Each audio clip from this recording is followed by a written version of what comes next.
सामीन और नाजरीन, आज मैं बैठा ये बात सोच रहा था कि हमारा माशरा बेरारवी का शिकार हो रहा है। बहुत तेज़ी के साथ ऐसे वाक़यात देखने और सुनने को मिलते हैं कि जो आज से पहले चंद सालों पहले वो वाक़यात शायद देखने को और सुनने को नहीं मिलते थे। तो ये वाक़यात और इस तरह के जो बेरारवी की तरफ माशरा जा रहा है, इसको निकालने के लिए क्या सूरत हो सकती है और इसके ख़ात्मे की क्या तरतीब बनाई जा सकती है। तो मेरे जहन में एक ही चीज़ मुझे जो समझ आई है वो ये है कि हर बंदा बजाय दूसरे पर जोर देने के वो अपनी कमी और कोताहियों को देखकर अपने आप को दुरुस्त कर ले, अपनी कमियां देखे, अपने अयूब देखे, फिर जो कमियां और अयूब हैं उसके अंदर उसको ख़त्म कर दे, तो आसानी के साथ माशरा सही सिमत की तरफ आ सकता है। लेकिन ये अपने करने का काम है कि इंसान अपने ऊपर ख़ुद मेहनत करे और वो दुरुस्त हो जाए। और माशरा, क्योंकि फ़र्द एक फ़र्द से मिलकर माशरा बनता है, तो हर बंदा अपने ऊपर मेहनत करे, ख़ुद ठीक हो जाए तो माशरा दुरुस्त हो सकता है। तो मुझे जब मैं ये सोच रहा था तो मुझे एक वाक़या याद आ गया कि एक किसान था जो हर हफ्ते जो है उसने भैंसें पाल रखी थी और उनका दूध धोता और फिर उससे लस्सी बनाता और फिर मक्खन निकाल के हर हफ्ते को दुकान पे ले जाता और एक दुकानदार के साथ उसने बात कर रखी थी और वो मक्खन उसको देता, वो किलो किलो की टिक्कियाँ बना के उसको देता और उसके बदले में वो दुकानदार से चीनी, आटा, साजो सामान, ज़रूरियात ज़िंदगी और घरेलू सामान लेके आ जाता। अब ये सिलसिला, ये उनका आपस में मामला काफ़ी अरसे तक चलता रहा।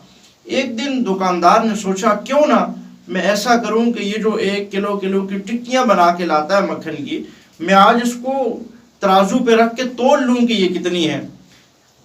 जब उसने तराजू पे रखा, एक टिक्किया को रखा, तो उसका वज़न किलो के बजाय 900 ग्राम था। अब ये बड़ा गुस्से में हुआ। इसने दूसरी टिक्किया को रखा तो वो भी 900 था।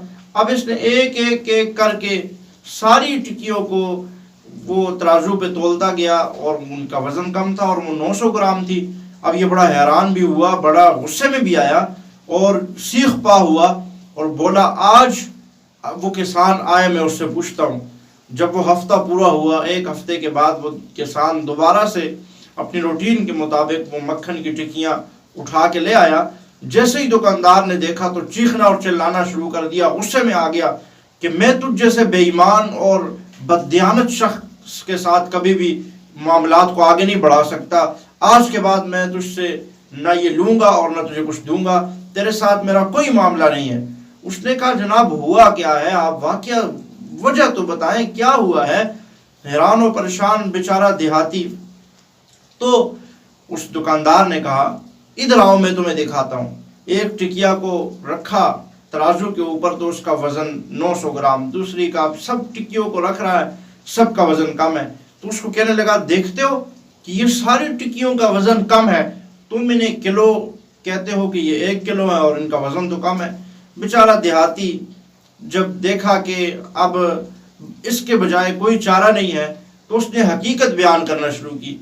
उसने कहा, जनाब बात इस तरह है कि मैं तो देहाती हूँ, सीधा सारा आदमी हूँ, मेरे पास घर में तराजू नहीं है और कहाँ मेरे पास इस तरह के तराजू और तोल और ये चीज़ें कहाँ से आई, हम तो देहाती हैं। मैं ऐसा करता हूँ कि एक तरफ आपसे जो सामान लेके जाता हूँ उसमें हर हफ्ते 1 किलो चीनी लेके जाता हूँ।